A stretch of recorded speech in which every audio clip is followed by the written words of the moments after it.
സുവിശേഷം നമ്മളെ ഇന്ന് ഓർമ്മിപ്പിക്കുന്നത് വിശുദ്ധ മത്തായിയുടെ സുവിശേഷം 7-ാം അധ്യായം 7 മുതലുള്ള തിരുവചന ഭാഗങ്ങളാണ്. വചനം ഓർമ്മിപ്പിക്കുന്നു, ചോദിക്കുവിൻ നിങ്ങൾക്ക് ലഭിക്കും, അന്വേഷിക്കുവിൻ നിങ്ങൾ കണ്ടെത്തും, മുട്ടുവിൻ തുറന്നു കിട്ടും. പലപ്പോഴും നമ്മുടെയൊക്കെ ജീവിതത്തിലേക്ക് നോക്കുകയാണെങ്കിൽ ഈ വചനം അത്ര പ്രാവർത്തികമാക്കുവാൻ നമുക്ക് പലപ്പോഴും സാധിച്ചിട്ടുമില്ല. നമ്മൾ ഒരുപാട് ചോദിച്ചിട്ടുണ്ട്, ഒരുപാട് മുട്ടിയിട്ടുണ്ട്, അന്വേഷിച്ചിട്ടുമുണ്ട്.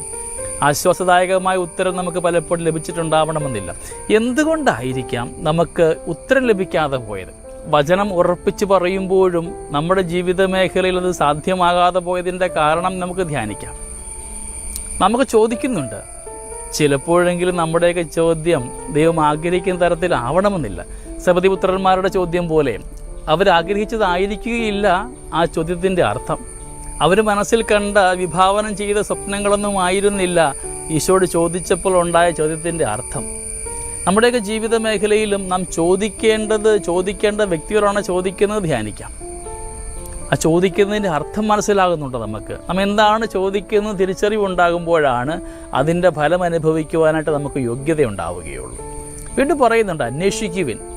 നമ്മൾ എവിടെയാണ് അന്വേഷിക്കുക? നാം എന്തെങ്കിലുമൊക്കെ അന്വേഷിക്കുമ്പോൾ ആ അന്വേഷണത്തിനൊരു ത്വരയുണ്ടാകണമെങ്കിൽ അന്വേഷിക്കുന്ന വസ്തു നമുക്ക് ഏറ്റവും പ്രിയപ്പെട്ടതായി മാറണം. എപ്പോഴെങ്കിലും നഷ്ടമായിട്ട് മാറിയിട്ടുള്ളതാവണം. നമുക്ക് നഷ്ടമായ വസ്തുവിനെ തിരയുമ്പോൾ നമുക്ക് ഒത്തിരി ആർജവത്വം കൂടും. രണ്ടാമതൊരു ചിന്ത കൂടെയുണ്ട് കേട്ടോ, നാം തേടുന്നത് എവിടെയാണ്? നഷ്ടമായ ഇടത്ത് തേടുമ്പോഴാണ് അത് വീണ്ടെടുക്കുവാനുള്ള സാധ്യതകൾ ഉണ്ടാവുകയുള്ളൂ. നാം അന്വേഷിക്കുന്നതെന്ന് പറയുമ്പോഴും നാം അന്വേഷിക്കുന്നത് എന്താണ്? നമുക്ക് നഷ്ടമായതാണോ, നഷ്ടമായ ഇടത്താണോ, അതോ എനിക്ക് ഏറ്റവും ആഗ്രഹമുള്ള ഒന്നാണോ? ആഗ്രഹം കൂടുന്നതനുസരിച്ച് ആ അന്വേഷണത്തിനുള്ള ആർജവത്വവും കൂടും. മുട്ടുവൻ തുറക്കപ്പെടും. നാം മുട്ടുന്നുണ്ട്. എവിടെയാണ് നാം മുട്ടുക?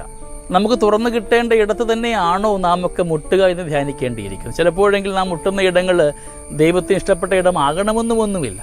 നമ്മുടെയൊക്കെ ജീവിത മേഖലയിൽ ചോദിക്കുന്നവ എന്താണ് തിരിച്ചറിഞ്ഞുകൊണ്ട് ചോദിക്കുവാൻ, നഷ്ടമായ ഇടത്ത് വീണ്ടെടുക്കുവാൻ വേണ്ടി അന്വേഷിക്കുവാൻ, മുട്ടപ്പെടുന്ന ഇടങ്ങളൊക്കെ നമുക്ക് വേണ്ടി മാത്രമുള്ളതാണെന്നുള്ള തിരിച്ചറിവിൽ മുട്ടുവാനായിട്ട് നമുക്ക് പരിശ്രമിക്കാം. സുവിശേഷം ഓർമ്മിപ്പിക്കുന്നുണ്ട് വീണ്ടും, നമ്മുടെയൊക്കെ യാത്ര ഇടുങ്ങിയ വഴിയിലൂടെയാണെന്ന്.